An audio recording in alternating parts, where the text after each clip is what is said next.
Hello বন্ধুরা, শিখা ব্লগে তোমাদের অনেক অনেক শুভেচ্ছা রইল। তো গুড মর্নিং। দেখো আজ সকাল সকাল উঠে গেছি, কত কুয়াশা, বাইরে ঠান্ডাও পড়েছে, তাই সকাল সকাল উঠে রান্না করতে হবে, যেহেতু টিফিন তৈরি করতে হবে। তো আমি দেখো সব নিয়ে নিয়েছি, রান্না করব বলে গুছিয়ে রেখেছি। ওই যে আটা মেখে নিয়েছি, সবজিগুলো সব বানিয়ে নিয়েছি। তো কী কী নিয়েছি রান্না করার জন্য চলো একবার দেখে নিই। তো দেখো এই যে এখানে আমি বড়ি নিয়ে নিয়েছি, এখানে টমেটো কুচি, পেঁয়াজ কুচি, শুকনো লঙ্কা, পাঁচফোড়ন, আলু, শিম, মূলো, তারপর আটা মেখে রেখেছি। এদিকে মশলাও রেডি করে রেখেছি। তো দেখো এই যে আটাটাকে মেখেছি। এবার কড়াইয়ে কটা তেল ছিল, ওই তেলেই আমি বড়িটাকে ভেজে নেব লাল করে। তো বড়িটা দিয়ে দিয়েছি, এখন আমি ভেজে নেব। যে ভাজা হয়ে গেছে, তুলে নিলাম। এরপরে কড়াইয়ের কটা তেল দিয়ে দেবো। তেল গরম হয়ে আসলে আমি এটাতে শুকনো লঙ্কা আর পাঁচফোড়ন দিয়ে দেবো। শুকনো লঙ্কা পাঁচফোড়ন দিয়ে নিলাম। এরপরে দিয়ে দেবো পেঁয়াজ। তো পেঁয়াজটা দিয়ে একটু পেঁয়াজটা লাল লাল করে ভাজবো। তো পেঁয়াজটা দিয়ে আমি হালকা আঁচ করে দিয়েছি, যাতে পেঁয়াজটা পুড়ে না যায়। ওরই মধ্যে আমি আটাটা মেখে নেব ভালো করে দু হাত দিয়ে। আটাটা মেখে রুটি বানাবো, তাই রুটির লেচি কেটে নেব। দেখো লুচির লেচি কাটছি। রুটি কাটা হয়ে গেলে এরপর আমি কড়াইয়ের আঁচটা বাড়িয়ে নেব। কড়াইয়ের আঁচটা বাড়িয়ে দেখো এই যে পেঁয়াজটা ভাজা হয়ে গেছে। এবার আমি সবজিগুলো দিয়ে দেবো, কেটে রাখা সবজিগুলো এবার ভেজে নেব আমি। তো দেখো ভাজছি, ভাজার ওরই মধ্যে আমি আরও মশলাও রেডি করে নেব, যেহেতু একাই করতে হবে তাড়াহুড়ো করে। তাই দেখো এই যে মশলাটা নিয়ে নিলাম, পরিমাণ মতো নুন দিয়ে নিলাম।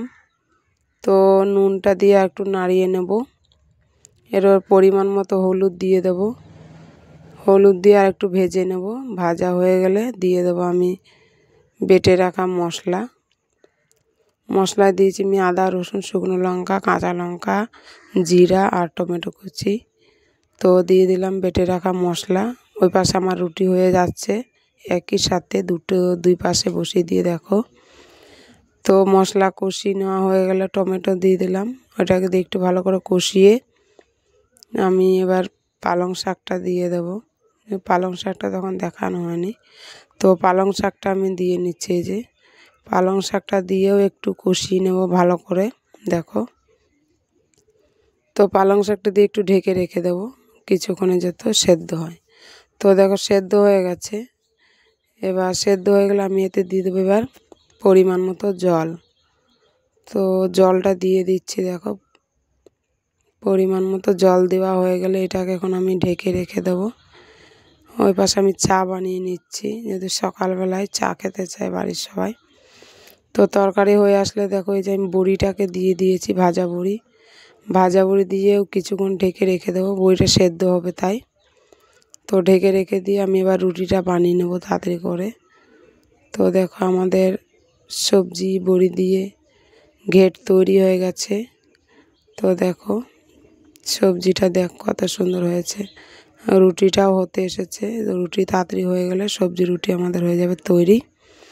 তো দেখো ও এবার হয়ে গেছে, আমি এটাকে এবার বন্ধ করে দিলাম আঁচটা। তো এরপরে আমি উনুনটা মুছে নেব। উনুন মুছে গেলেই আমার সকালের টিফিন তৈরি।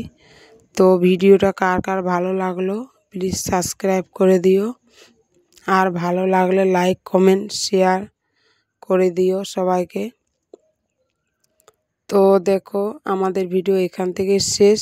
তো সবাই ভালো থেকো, সুখে থাকো আর পাশে থেকো, সবাইকে শুভেচ্ছা জানাই।